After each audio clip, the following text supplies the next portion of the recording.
반갑습니다. 말씀으로 하루를 여는 주님의 백성들을 예수님의 이름으로 축복합니다. 2023년 5월 13일 토요일 오늘 주신 말씀은 민수기 27장 12절부터 23절까지입니다.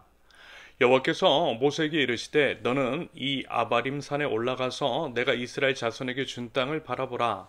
본 후에는 내 형 아론이 돌아간 것 같이 너도 조상에게로 돌아가리니 이는 신 광야에서 회중이 분쟁할 때에 너희가 내 명령을 거역하고 그 물가에서 내 거룩함을 그들의 목전에 나타내지 아니하였음이니라. 이 물은 신 광야 가데스의 물이니라.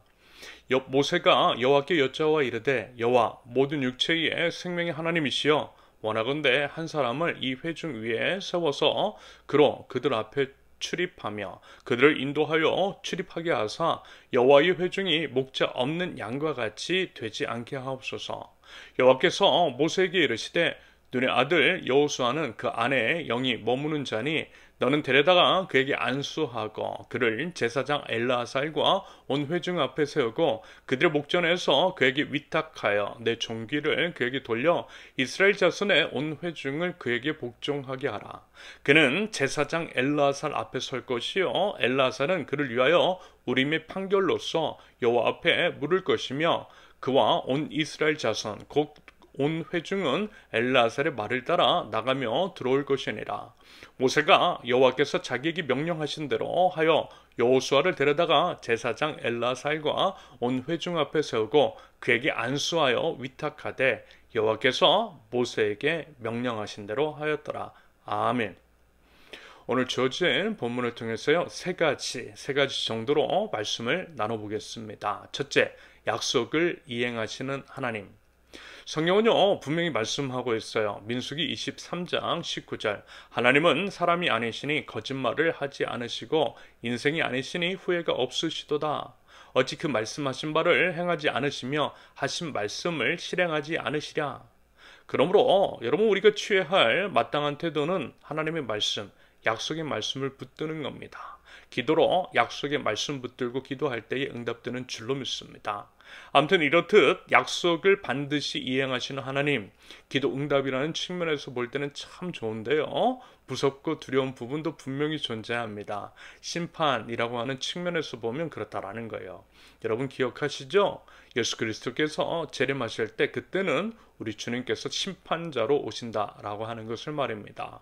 고린도후서 5장 9절과 10절 그런즉 우리는 몸으로 있든지 떠나든지 주를 기쁘시게 하는 자가 되기를 힘쓰노라. 이는 우리가 다 반드시 그리스도의 심판대 앞에 나타나게 되어 각각 선악간에 그 몸으로 행한 것을 따라 받으려 함이라. 그러므로 우리는요 하나님 나라 백성다운 삶을 살아감으로써 두렵고 떨리는 마음으로 구원을 이루어가야만 하는 겁니다. 빌립보서 2장 12절 그러므로 나의 사랑하는 자들아 너희가 나 있을 때뿐 아니라 더욱 지금 나 없을 때에도 항상 복종하여 두렵고 떨림으로 너희 구원을 이루라. 여러분 지금 민수기를 통해서 이스라엘 백성들을 다루고 있는데요.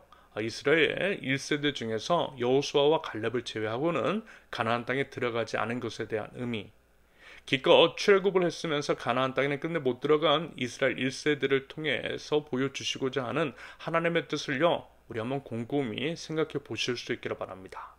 여러분 그렇다고 한다면 구원 그리고 구원받은 자의 삶에 대해서 결코 가벼울 수는 없는 겁니다. 오히려 신앙인으로서의 삶에 대해서 진지함을 갖게 될 것이라고 생각합니다.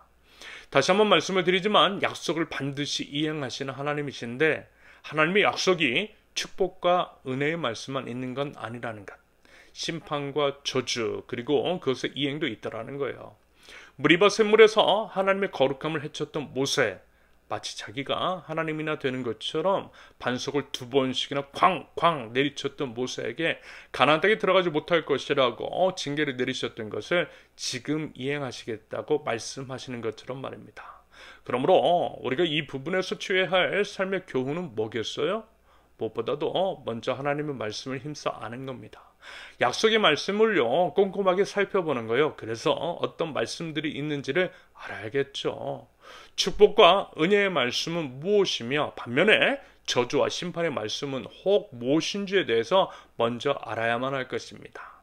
그리고요, 그 말씀에 따라 살도록 우리 성령님을 의지하면서 삶 속에서 몸부림을 치는 겁니다. 그럴 때에 그 약속의 역사를 우리 삶 속에서 경험하게 될 줄로 믿습니다. 부디 하나님의 약속의 말씀을 삶의 이정표로 삼고 그 말씀을 든든히 붙잡는 저와 여러분들이 되실 수 있기를 바랍니다. 둘째, 그럼에도 불구하고 양들과 공동체를 사랑하는 지도자 모세.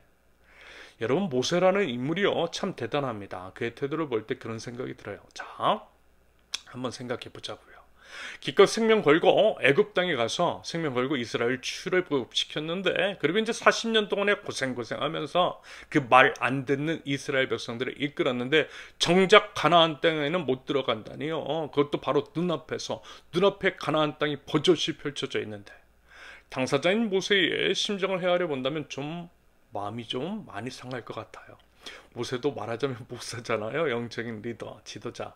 제가 이제 목사라서 그런지 동정업계에 종사하는 사람으로서 마음이 짠한 게 있는 겁니다. 그리고요, 여러분, 그렇게 된 이유, 가나안 땅을 밟지 못하게 된 근본적인 이유는 솔직히 이스라엘 때문이잖아요. 말 안 듣고 불평불만만 하는 그 어리석고 완악한 그 백성들 때문입니다. 어쩌면 무리바 샘물 사건, 그 당시에 모세는요, 하나님 생각해서 그런 것일 수도 있어요. 왜요? 해도 너무하니까.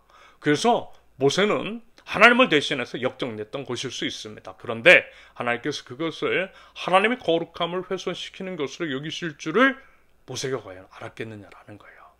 그러므로 모세는요, 충분히 이스라엘 백성들을 원망할 수 있어요. 미워할 수 있어요. 그것들 때문에 자기도 징계 받았으니까. 그런데 얄미운 이스라엘을 대하는 모세의 태도, 정말 놀랐습니다. 결코 쉽지 않은 선택. 여러분, 그것은요, 사랑이었어요. 사랑. 그럼에도 불구하고 이스라엘 공동체의 운명을 걱정하는 모세의 마음과 자세. 오늘 본문을 보니까요, 여러분, 그 심정 느껴지지 않으세요? 남겨질 공동체를 생각하는 그 마음. 여러분, 이것이 지도자의 마땅한 자세가 아닐까라고 하는 생각이 들었습니다. 우리가 꼭 배워야만 할, 또 우리가 이제 기대하고 있는 이 시대에 찾아보기 정말 힘든 참 지도자의 모습입니다. 요한복음 13장 1절, 6월절 전에 예수께서 자기가 세상을 떠나 아버지께로 돌아가실 때가 이른 줄 아시고 세상에 있는 자기 사람들을 사랑하시되 끝까지 사랑하시니라. 여러분, 부디요, 그런 사람이 될 줄 아는, 끝까지 사랑할 줄 아는 저와 여러분들이 되실 수 있기를, 그리고요, 우리 사회 안에 그런 지도자가 세워질 수 있기를 기대합니다. 마지막입니다. 셋째, 명령하신 대로 행하는 모세의 태도. 22절과 23절에서 분명히 기록되어 있어요. 모세가 자기 임무대로 한 것이 아니라 여호와께서 모세에게 명령하신 대로 했다라고 말입니다. 이것이 바로 그리스도인들의 마땅한 태도입니다. 하지만요, 이게 사실 쉽지는 않아요. 똑똑한 사람일수록, 배운 것이 많은 사람일수록, 가진 것이 많은 사람일수록 쉽지가 않아요. 단순하게 믿고 순종하기보다는 어때요? 토달기가 쉬워요. 그래서 하나님께 따지는 경우도 많더라는 겁니다. 그런데요, 믿음은요, 초이성적, 초합리적, 초논리적인 겁니다. 여러분, 온 우주의 왕이신 하나님의 말씀하시면 그냥 믿어버리는 게 맞는 거예요. 따지지 않고 믿고 행하는 겁니다. 나는 바보다. 나는 아무것도 모른다. 그저 주님이 시키시는 거, 명령하신 것만 한다 라고 하는 그 단순한 태도가 필요한 겁니다. 그래야만 하나님의 역사가 일어난다라는 거예요. 믿음의 역사가 일어나요. 모세가 광야에서 사명을 받을 때 손에 쥐고 있던 지팡이가 뱀으로 변화했을 때, 여러분, 도로 그것을 쥐라고 하나님께서 말씀하시잖아요. 그런데 어디 잡으라고 하세요? 꼬리 잡으라고 하는 것이 아니라 꼬리부터 잡으라고 하세요. 대가리가 아니라 꼬리부터 잡으라고 하세요. 꼬리부터 잡으면 어때요? 100% 물릴 수밖에 없는데, 어부 베드로가 밤새도록 그물을 내렸는데 고기를 못 잡았잖아요. 그런데 베드로는 어부고요, 갈릴리 바닷가에서 잔뼈가 굵은 베테랑입니다. 그런데 예수님이 어때요? 훈수 두세요. 저기 깊은 곳에 그물을 내리라고 말입니다. 어부도 아니고 어업에 있어서는 비전문가인 목수이신 예수님께서 전문가 어부에게 명령 내리시는 거예요. 여러분, 이런 상황에서 여러분, 우리는 과연 어떻습니까? 어떤 태도 취해요? 당연히 따지지 않습니까? 이렇게 따져요. 하나님, 꼬리가 아니라 대가리 잡아야죠. 하나님 몰라도 너무 모르시네요. 예수님, 제가 이래봬도요, 전문가예요, 전문가. 저를 좀 존중해 주세요. 제 전문 영역인데. 여러분 늘 이런 식이 아닙니까? 그런데 여러분 어쩌면 바로 그 이유 때문에 하나님의 역사가 우리의 삶 속에서 일어나지 않는 것일 수 있습니다. 내가 너무 똑똑한 척해서, 내가 너무 아는 척해서, 내가 너무 뭐한 척해서. 하지만 여러분, 우리 주님 명령하시면 바보같이 뱀의 꼬리를 잡는 것. 우리 주님 명령하시면 성령 자신의 전문성을 내려놓는다 할지라도 그 명령에 순종하는 것. 이것이 바로 그리스도인의 마땅한 태도라는 겁니다. 그러한 어리석은 순종을 하면 우리의 삶 속에서 역사가 일어난대요. 그 무서운 뱀이 지팡이로 변한대요. 그물이 찢어지도록 많은 물고기가 잡힌대요. 그런 역사가 일어나더라는 겁니다. 성경이 그 말씀하고 있는 거예요. 여러분 하나님의 역사를 삶 속에서 경험하고 싶으세요? 그러면요 단순하게 우리 주님 믿고 말씀에 순종하자라는 겁니다. 부디 그 믿음이 있고 믿음에 따른 삶의 역사를 경험할 줄 아는 하나님 나라 백성 저와 여러분들이 있을 수 있기를 예수님의 이름으로 축원합니다. 함께 기도합니다. 약속을 이행하시는 신실하신 하나님을 믿는 믿음을 허락하여 주시옵소서. 무엇보다 하나님의 약속이 무엇인지를 알기 위해서 성경을 힘써 배우고 그 약속의 말씀을 캐낼 줄 아는 말씀의 사람들, 말씀에 순종하는 하나님 나라 백성 되게 하옵소서. 자기 사람들을 끝까지 사랑하신 우리 주 예수 그리스도를 바라봅니다. 그 본을 따라서 저희도 그 사랑을 하게 하시며 저희 사회 안에 그와 같은 참 지도자가 세워지는 은혜를 허락하여 주시옵소서. 더불어 주님의 명령이 단순하게 순종할 줄 아는 믿음을 허락하셔서 하나님의 역사가 차고 넘치는 저희 개개인의 삶 그리고 하나님 나라의 공동체에 세우는 교회 될 수 있도록 우리 하나님 인도하여 주시옵소서. 예수님의 이름으로 기도합니다. 아멘. 하나님께서 오늘 주신 말씀과 각자의 기도 제목을 놓고요. 우리 잠시 기도하겠습니다.